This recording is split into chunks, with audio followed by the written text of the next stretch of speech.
Good morning, y'all, and welcome back to the Heart of Home. This morning, I was not planning on doing a garden tour, but I was out here doing a quick little workout because I'm trying to be better about that. And it was only 70 degrees this morning, which the humidity begs to differ. But the birds, as you guys can hear right now, the birds were just going wild, and the sun, the lighting, it was all so perfect. And I thought, you know, with all the rain that we've been getting, that's been so on and off this week, Today's the morning for garden tour number 2.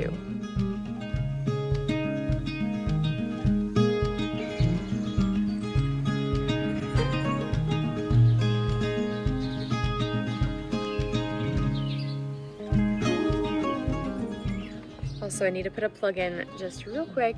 If you have been interested in getting one of these, this is a GreenStalk made right here in the US with food grade recycled plastic materials. They're running a sale right now up and through July 7th. Now I know that we're going to be cutting it close when this video posts, but if you see this the day that it posts or the day after, so if it isn't past July 7th when you're watching this, I do have a link in the description below that you can travel through to go save some money on that sale.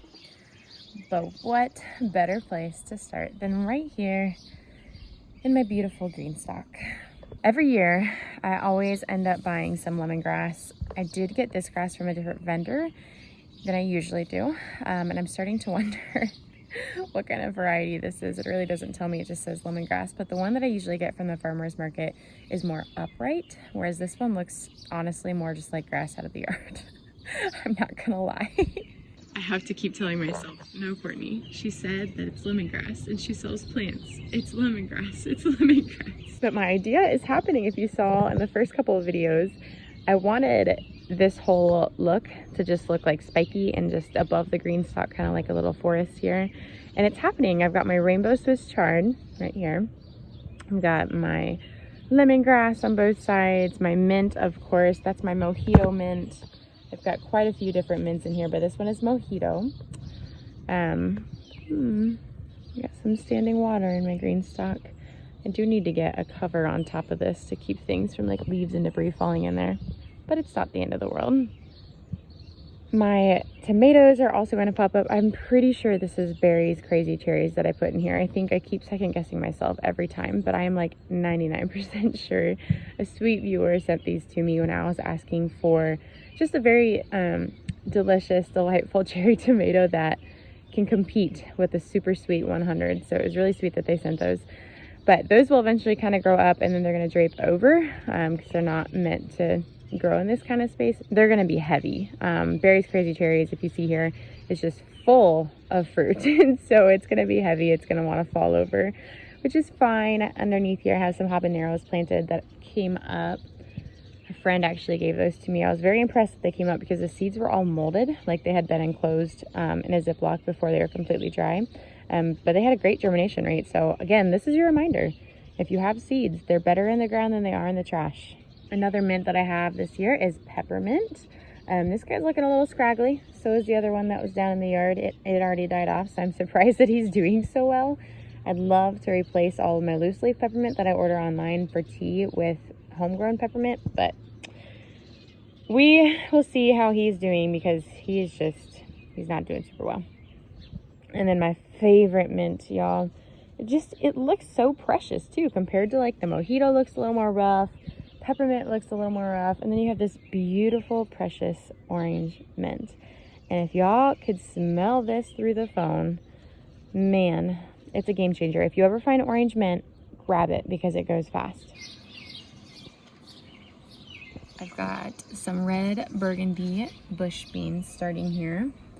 These are just kind of some fillers. Usually my GreenStalk is full of different herbs and stuff.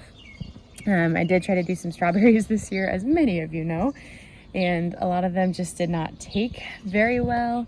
And then the other ones were continuously pulled out by my dog. So I've learned my strawberries can no longer go on the bottom half of my GreenStalk, but next year I'm gonna have to move them up to the upper half, and that's fine. So excited. The nasturtiums are finally opening. One of these was a variegated, here it is, a variegated nasturtium, and I think these were from Botanical Interests. It's so pretty. I'm surprised my my freckled lettuce here is even standing. Maybe there's just enough shade over here. Whereas this guy, he's looking a little wilted from the heat and the humidity that'll happen. This right here, this is a weed. It has crept up in here and made residence. Hey, buddy. Good morning. Good morning, you two. So I've got just a variety of different herbs in my GreenStalk. You can grow regular vegetable garden plants in here, just like I'm doing with beans, lettuce, the Swiss chard. You could do root vegetables as well. Obviously, root vegetables can't expand further than the space they're given, which in a GreenStalk, the rooted space is not a ton, right? I mean, you have 42 different planting holes in this GreenStalk right here.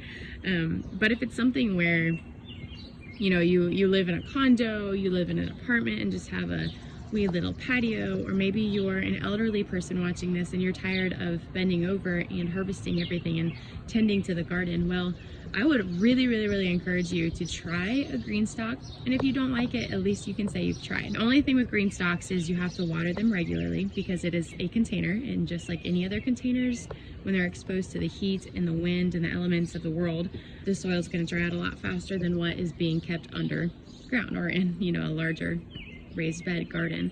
But then you also have to fertilize because its nutrients are limited. Now I've got, this is funny, I've got chamomile tea that I'm enjoying in my Phil Mayhew mug from Beersheba Springs in Tennessee. And then I've got my volunteer chamomile, which I actually need to come out and harvest.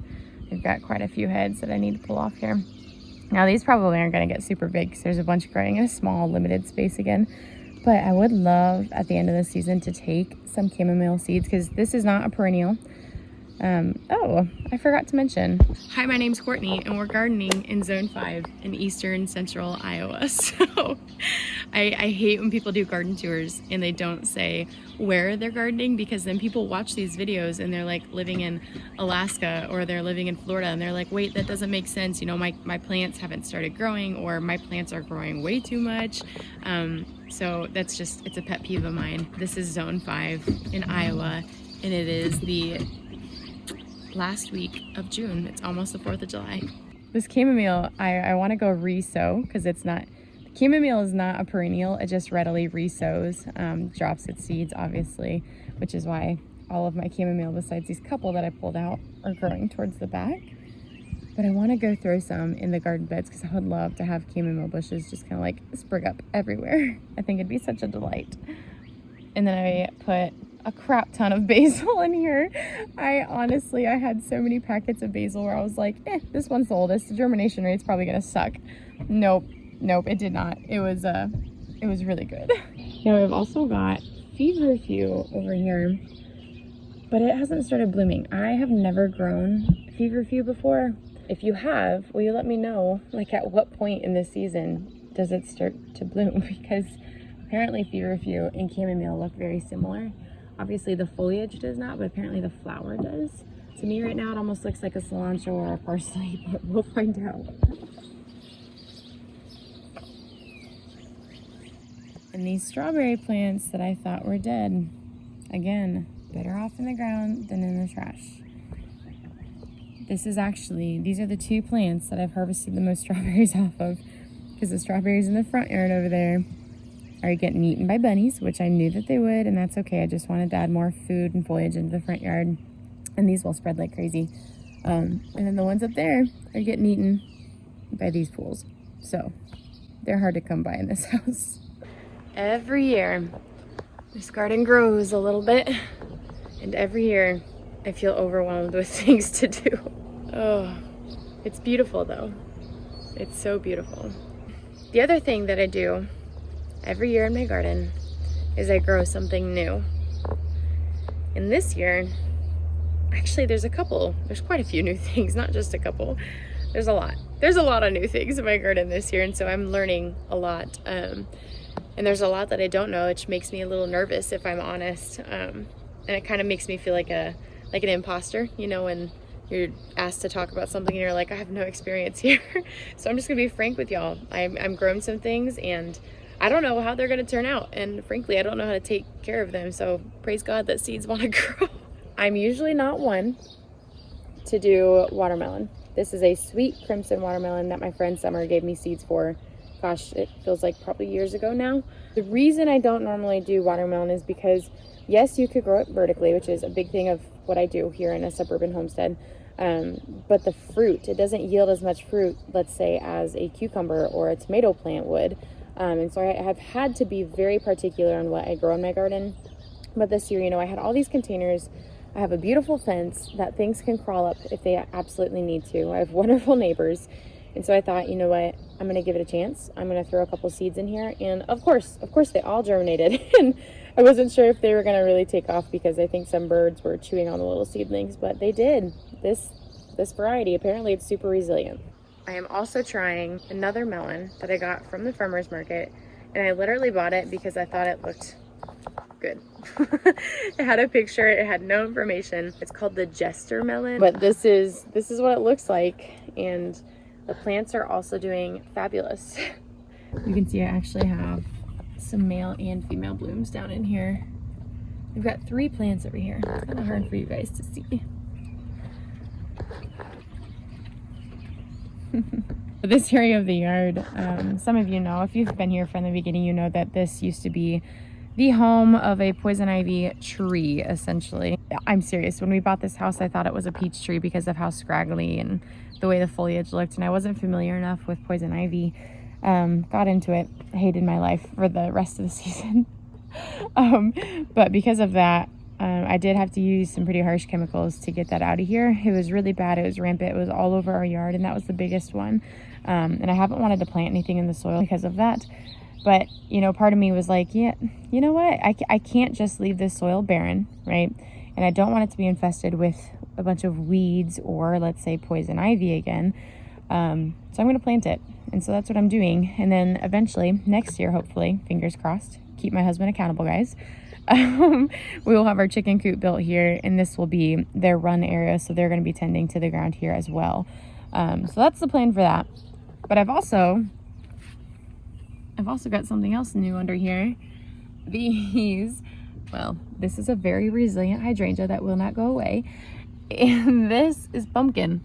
Don't ask me what kind, because it was just random seeds. I think they're from Seed Savers that someone gave me. So I just threw them in the soil, and clearly something else is growing up over here too. Sometimes you have to get really creative in the ways that you keep things from getting stomped on by your dogs. And for me, that's my garden chair and a couple pieces of wood.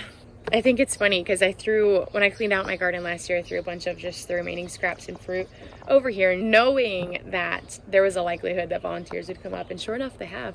I think I've got some Jersey Devil tomato plants. I've got a sunflower. Obviously, we've got our ferocious catmint that's been all over the yard since the day we moved in. We've also got a ground cherry growing. I've thought about moving, but it's doing quite fine actually right there. We've got dill. I actually need to harvest this and go dry it before it goes to seed. We've got parsley. Whatever I planted over here is either coming up real slow or not at all. I love seeing little mushrooms in the garden. It's such a good sign of great health in the soil. We've got moonflowers, which this is another thing that is new to me. Now, moonflowers, as you can tell by the title, very much come out at night. They like the moonlight. But this vine apparently can get 20 to 30 feet long. And so I thought, this is another example. My watermelon and my moonflower, I can grow them both in tubs and just let them crawl up the fence and be beautiful. I'm hoping that it will like take over, but I don't know. Again, this is new to me.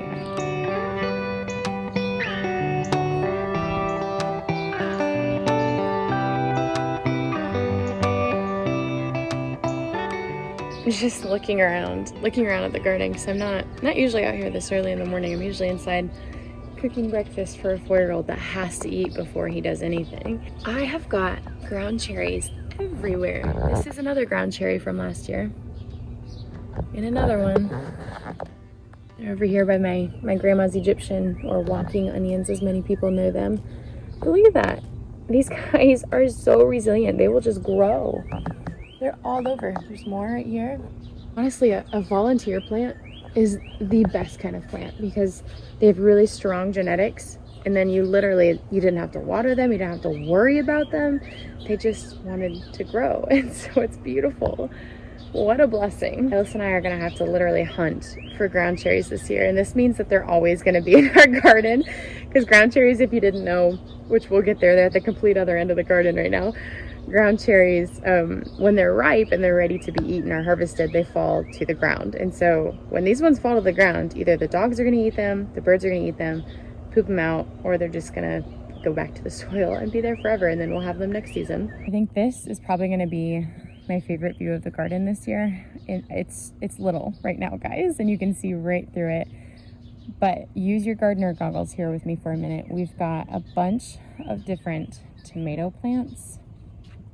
Wow, this guy, I actually need to get some pruning done. He's looking really bushy. Different Jersey Devils. Wow, oh my goodness, these have grown so much. Thank you, rain and humidity. This is deceptive because this is lamb's quarter that I'm saving to harvest, right next to one of my tomato plants. And then another tomato plant. But this whole garden bed, I've also got onions going down this side, and then I've got leeks on the other side. I've got romaine lettuce and basil and arugula down here. I'm saving my seeds from my spinach because this spinach made it through the winter and it was absolutely delicious. My friends, Summer, Carissa, my husband alone should say enough. He thought the spinach was so good. So these are just seeds that I clearly need to save. I am also letting purslane grow in my garden for now. It's a good ground coverage and it's medicinal, it's edible. And those little mushrooms, I love coming out here this early because there apparently are mushrooms everywhere. And these, I'm pretty sure they're a part of the mica cap family, kind of like inky caps that you'd see right here. This is a view of an organic garden. Honestly, my phone's about to die, so I need to speed this up apparently. Another potato update. I need to add more soil yet again into my potato bag. You just want to keep your potatoes covered from the sun, because when the sun hits the potato, it interacts with it and creates toxins that are not friendly to human consumption. My root vegetable bed, and look, more mushrooms. It is obviously going to seed here, but I'm gonna kind of experiment with this. Those are all radishes. I do have some beets that are planted back there, and I've got some kohlrabi that is starting to bulb. Isn't that beautiful? I think all of them. Yeah, all of them are starting to get little bulbs on them, which is kind of exciting. Those will be ready before too long. Ugh, no. Do you guys see this? Oh, my Lanta. I had no idea they were over here. I've been picking them off my cabbage like a crazy person. I didn't even think about looking at my kohlrabi. Oh my Lord. Guys, they're everywhere. Holy crap. Those are the arch nemesis of mine in the garden. Those are cabbage worms, and I absolutely hate them. Any other bug is welcome to live in my garden, except, well, flea beetles. However, I don't have an issue with them here, and cabbage worms. So I posted on a Facebook garden group about wanting some loofah seeds, and I met a gal who sent me, actually there's 2 different gals that sent me some, so that was very sweet. Thank you again if you're watching this. I can't recall off the top of my head what kind of loofah seeds these are. I'd have to go look at her notes. But I would really love to get some goat milk and just make my own loofah, sponge, the loofah plant, like the gourd that I'll grow in here, and we'll harvest probably in October, with some goat milk to make some soap bars for the year and not have to worry about buying it online or worrying if it's organic or not. But I swear to y'all, every time that I come out here, I have to vine something up on this trellis because everything is growing so quickly. I've got pickling cucumbers here because I made an oopsie with my last batch of pickling cucumbers last year, and let's just say they weren't so pickled. That was very sad and very disappointing. I got some broccoli rabe here. It's not really doing much. We're kind of getting out of the cool weather. And so my cool weather crops, obviously like the radishes here, are truly starting to struggle. But that also means that my broccoli over here is, oh yeah, I need to harvest this guy this morning. You can see they're starting to flower, which means they're not going to be as tender like broccoli normally is. And this guy, I was hoping that they'd get bigger after I harvested these 3 over here. This guy, I mean, he got kind of bigger, but not big enough. That's okay. We'll pull them out, and then I'm actually drying the broccoli greens. I'm going to make some greens powder that I can add to things. And I need to go hunting again for more cabbage worms in my cabbage. I'm just really, really pushing this. I want enough cabbage to harvest to make sauerkraut. I've gotten into fermenting sauerkraut lately. Oh, look at those little buggers. And I've learned that fermented sauerkraut is hands down the best sauerkraut ever. And so we will always have a jar of fermented sauerkraut in the fridge now, because it is just significantly better than every other sauerkraut I've ever tried. This guy, on the other hand, if you guys have seen some of my recent videos, you know I did not harvest him during our big heat wave. I let him go just to see what would happen, and it's perfectly fine. So it's still growing. It's starting to split. I feel like that is my indicator that it's ready to harvest, but I literally have no idea. So any advice is welcome, because I've never grown cabbage, because, you know, again, we grow everything vertically as much as we can, or make the most space out of the 6-foot garden bed instead of just 4 heads of cabbage. I'd love to have, 20 plants of beans. But on that note, these beans are looking beautiful. This is the Provider bush bean from Organo Republic that you see here, as well as some more mushrooms. There's usually a ton of mycelium and mushrooms in this garden bed. So these are all bush beans, which means that they're not going to crawl. This trellis is here for some super sweet 100 cherry tomatoes over here. And I didn't want them competing with another plant, so I just planted that side. I will harvest all of these beans at once and process them into just blanched regular beans for meals. And then I've got garbanzo beans here, which, Ian, if you're watching this, he's my brother-in-law. I started these from seed right here in this garden, just threw them in the soil, and they're doing great. All of them germinated, and this entire bed was 100% germination rate. None of them are struggling. I do have some weeds to pull, but they're looking so good, which I'm so excited about, because in previous years they have just died off. They were not doing well. I actually need to come through here and maybe add some flowers, maybe some more nasturtiums. I love them. They're so beautiful. But we've got our super sweet 100 cherry tomatoes, which I wasn't sure if they were going to take off. These are the ones I started inside, and they were looking rough. I got to the point with seed starting where, guys, look, those over there, even though they're not ripe yet, and it's fasciated, which is funny. That's my first tomato of the season.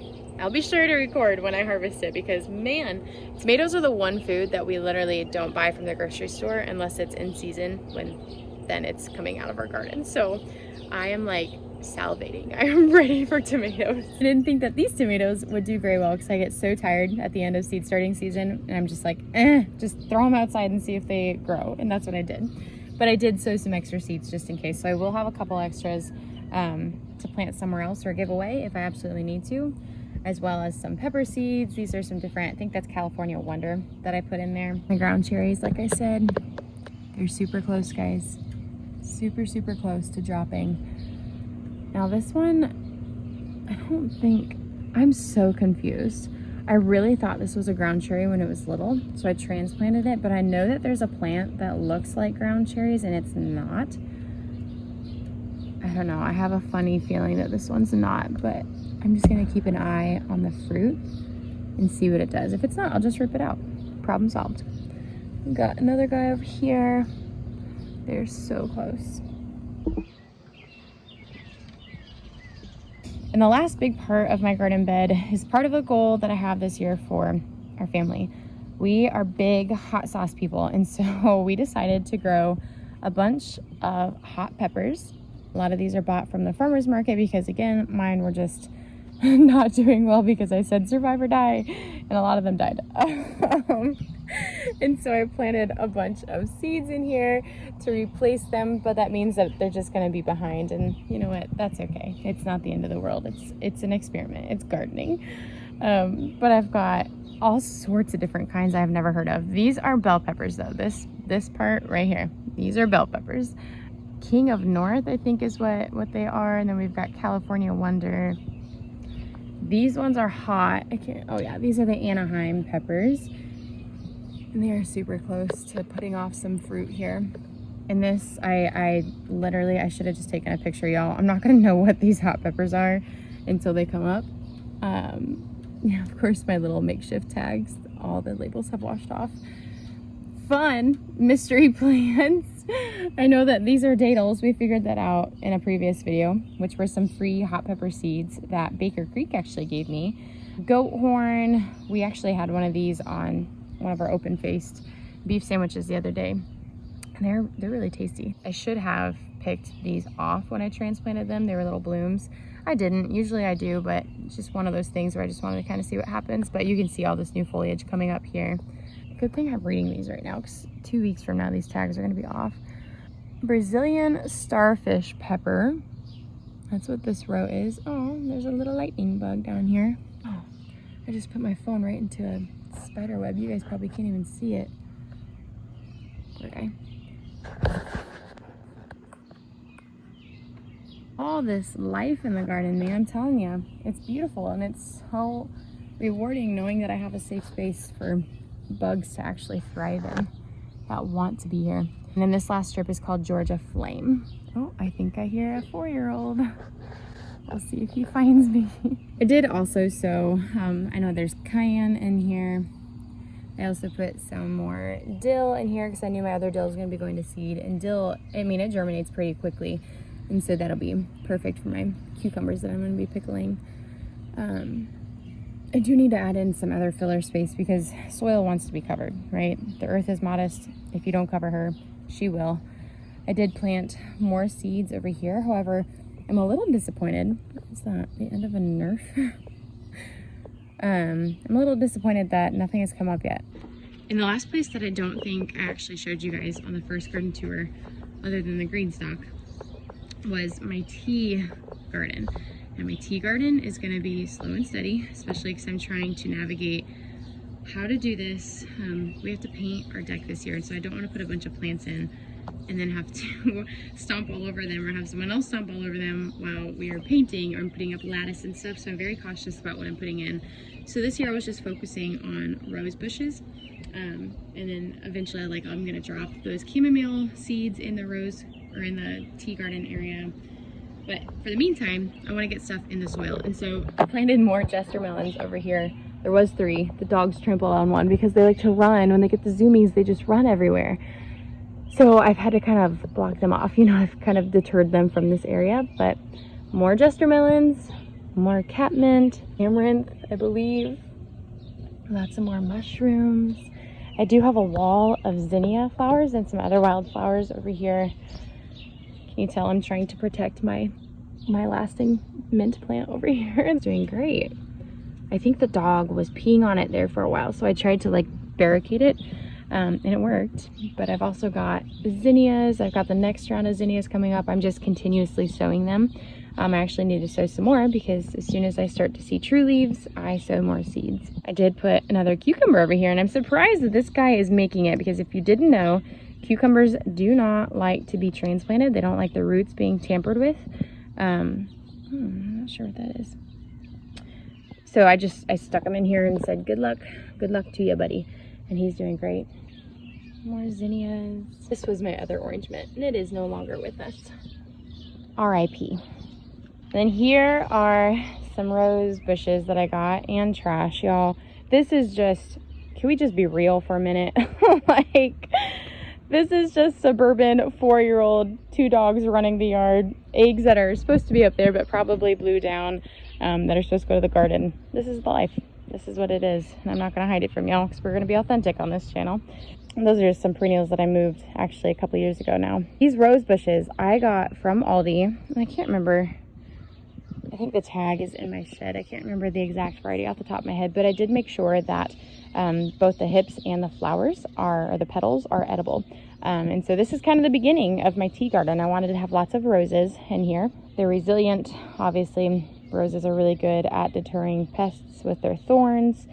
And so these guys are a little stumpy, and that's okay. I plan on getting some bigger ones in here as well as echinacea, especially behind them. I've been waiting for the echinacea in the front yard to grow and to multiply so that I can split those, but these are ready to harvest. I could just start cutting the heads off for the petals, but I will also be harvesting the hips as well when the heads die.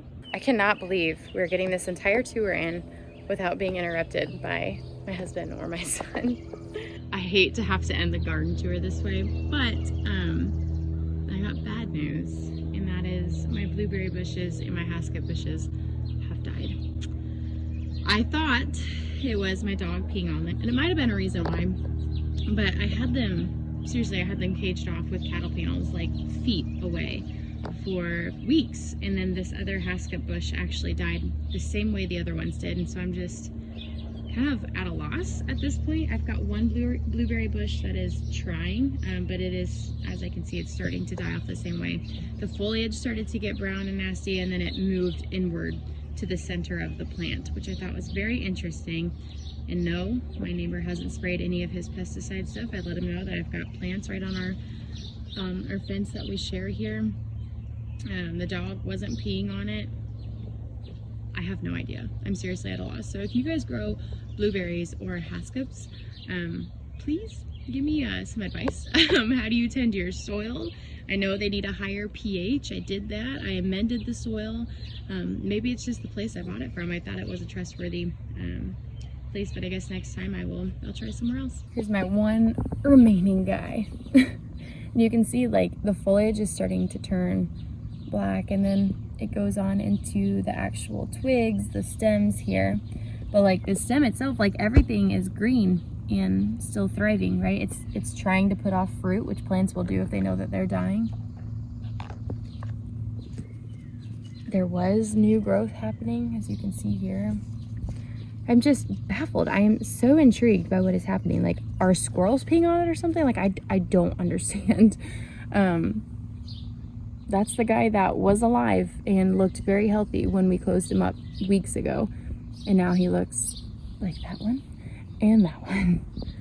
So I did end up putting some of our extra okra starts in here, which is what these guys are.